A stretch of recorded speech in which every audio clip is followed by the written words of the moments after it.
اللہ کا نام لینے سے انسان اچانک پہنچنے والی مصیبت سے بھی محفوظ رہتا ہے۔ عثمان بن عفان کہتے ہیں، میں نے رسول اللہ صلی اللہ علیہ وسلم سے سنا، آپ فرماتے تھے، جس نے شام کو 3 بار یہ دعا پڑھ لی اسے صبح تک کوئی اچانک مصیبت نہیں آئے گی، کوئی اچانک مصیبت نہیں آئے گی۔ یعنی اس کا مطلب نہیں کہ دوسری آ جائے گی، یعنی ایک دم کسی قسم کی پریشانی اس کو لاحق نہیں ہوگی۔ اور وہ دعا ہے، بسم اللہ الذی لا یضر مع اسمہ شیء فی الارض ولا فی السماء وہو السمیع العلیم۔ اللہ کے نام سے، وہ ذات کہ اس کے نام سے کوئی چیز زمین میں ہو یا آسمان میں نقصان نہیں دے سکتی، اور وہ خوب سنتا ہے اور خوب جانتا ہے۔ اور جس نے صبح کے وقت یہ دعا پڑھ لی اسے شام تک کوئی اچانک مصیبت نہیں آئے گی، اور جب شام کو کوئی پڑھ لے تو صبح تک اس کو پریشانی نہیں ہوگی۔ اسی طرح اگر انسان بسم اللہ نہیں پڑھتا تو یاد رکھیے کہ بسم اللہ نہ پڑھنے کا نقصان یہ ہے، ابن عباس کہتے ہیں کہ ابلیس نے اللہ تعالیٰ سے کہا کہ تو نے اپنی ساری مخلوق کا رزق واضح کر دیا ہے، میرا رزق کس میں ہے؟ تو اللہ تعالیٰ نے فرمایا، ہر اس چیز میں جس پر میرا نام نہ لیا جائے۔ تو گویا جس چیز پر ہم اللہ کا نام نہیں لیتے وہ رزق پھر شیطان کے حصے میں چلا جاتا ہے، گویا ہم اپنے دشمن ہی کو فیڈ کرتے ہیں۔ قیامت کے دن بھی اللہ کے نام سے وزنی کوئی چیز نہ ہوگی۔ پھر اسی طرح یعنی اس دعا کے پڑھنے کے مواقع کون کون سے ہیں؟ نمبر 1، ہر کام شروع کرنے سے پہلے، تاکہ اس میں برکت اور مدد حاصل ہو، اس کے اندر قبولیت ہو، ہمیں اخلاص نصیب ہو۔ پھر خاص طور پر کھانا کھانے سے پہلے، حضرت عائشہ کہتی ہیں کہ رسول اللہ صلی اللہ علیہ وسلم نے فرمایا، جب تم میں سے کوئی کھانا کھانے لگے تو چاہیے کہ اللہ تعالیٰ کا نام لے، پھر اگر شروع میں اللہ تعالیٰ کا نام لینا بھول جائے تو چاہیے کہ یوں کہے، بسم اللہ اولہ و آخرہ، اللہ کے نام سے اس کھانے کے شروع میں اور آخر میں بھی۔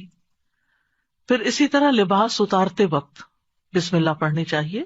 انس رضی اللہ عنہ سے روایت ہے کہ نبی صلی اللہ علیہ وسلم نے فرمایا، جنوں کی آنکھوں اور بنی آدم کی شرمگاہوں کا پردہ یہ ہے کہ جب ان میں سے کوئی اپنے کپڑے اتارے تو بسم اللہ پڑھ لے، یعنی اتارنے سے پہلے پڑھ لے، تو جن اور شیاطین کی نظر نہیں لگتی۔ اسی طرح جب آپ بچوں کو کپڑے تبدیل کروا رہے ہوں تو اس وقت بھی بسم اللہ پڑھ لیں۔ اسی طرح بیت الخلاء جاتے وقت یعنی اندر پاؤں رکھنے سے پہلے بسم اللہ پڑھ کے دروازہ کھولیں۔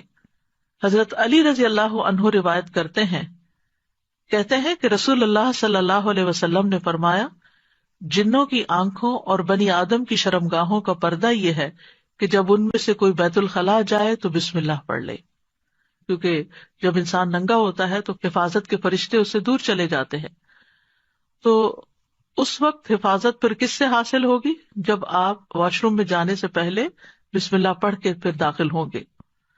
اسی طرح وضو سے پہلے، ابو ہریرہ کہتے ہیں کہ رسول اللہ صلی اللہ علیہ وسلم نے فرمایا، لا صلاۃ لمن لا وضوء لہ ولا وضوء لمن لم یذکر اسم اللہ تعالی علیہ، کہ جس کا وضو نہیں اس کی نماز نہیں، اور جو شخص وضو کے شروع میں اللہ تعالیٰ کا نام نہ لے اس کا وضو نہیں۔ اب یہاں پر بعض لوگوں کو یہ پریشانی ہوتی ہے کہ ہم واش روم میں کھڑے ہوتے ہیں، وہیں سنک ہے، وہیں کموڈ ہے، تو پھر ہم بسم اللہ کس طرح پڑھیں؟ اس کے ایک تو یہ ہے کہ جب آپ وضو کی نیت سے جا رہے ہیں تو اندر داخل ہونے سے پہلے ہی پڑھ لیں اور جا کے ٹیپ کھول لیں اور اپنا وضو شروع کر دیں۔ دوسرا یہ ہے کہ آپ دل میں پڑھ لیں، لیکن اگر کوئی بھول گیا ہے تو جس وقت یاد آئے یعنی وضو کے دوران اس وقت بھی پڑھ سکتا ہے۔ پھر اسی طرح پڑھنا ہی بھول گیا تو اس کا کیا مطلب؟ وضو ہوا ہی نہیں سرے سے، یا پھر یہ کہ اس کی اگر وضو نہیں ہوا تو کیا نماز ہی نہیں ہوئی؟ نہیں، اس کا مطلب یہ کہ اس کا وضو کامل نہیں ہوا۔ یہاں علماء نے اس کا مطلب یہ کیا ہے کہ اس کے وضو میں نقص رہ گیا، وضو ہو جائے گا، نماز ہو جائے گی، لیکن وہ جو برکت حاصل ہونی تھی یا زیادہ ثواب ملنا تھا اس سے انسان محروم ہو جاتا ہے۔ پھر اسی طرح یہ ہے کہ قرآن مجید کی قرأت سے پہلے بسم اللہ پڑھنی چاہیے۔ قتادہ سے روایت ہے، وہ کہتے ہیں کہ انس رضی اللہ عنہ سے سوال کیا گیا کہ نبی صلی اللہ علیہ وسلم کی قرأت کیسی تھی، تو انہوں نے بیان کیا کہ آپ صلی اللہ علیہ وسلم کھینچ کر پڑھتے تھے۔